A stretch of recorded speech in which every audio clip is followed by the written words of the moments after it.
أعوذ بالله من الشيطان الرجيم. بسم الله الرحمن الرحيم. يا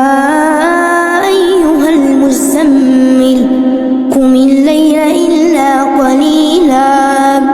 نصفه أو انقص منه قليلا أو زد عليه ورتل القرآن ترتيلا إنا سنلقي عليك قولا ثقيلا إن ناشئة الليل هي أشد وطئا وأقوم قيلا إن لك في النهار سبحا طويلا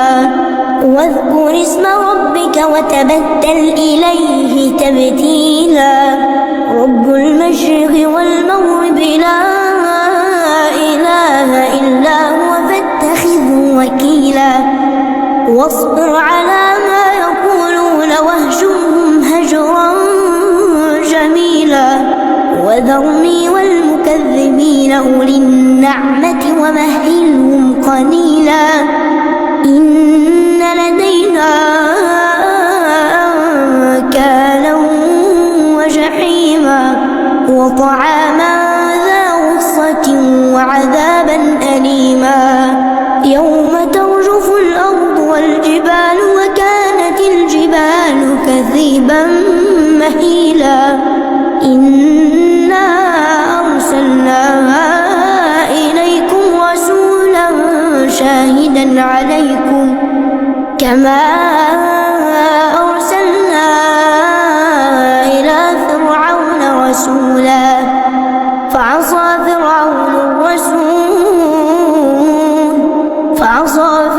الرسول فأخذناه أخذا وبيلا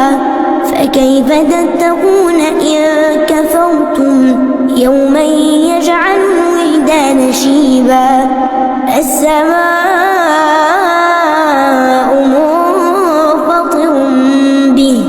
كان وعده مفعولا إن هذه تذكرة فمن شاء اتخذ إلى ربه سبيلا إن ربك يعلم أنك تقوم أدنى من ثلثي الليل ونصفه وثلثه وطائفة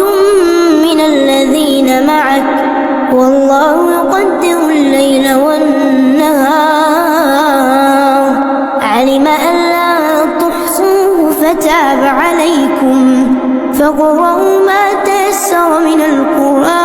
القرآن علم أن سيكون منكم مرضى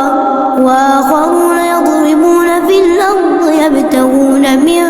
فضل الله وآخرون يقاتلون في سبيل الله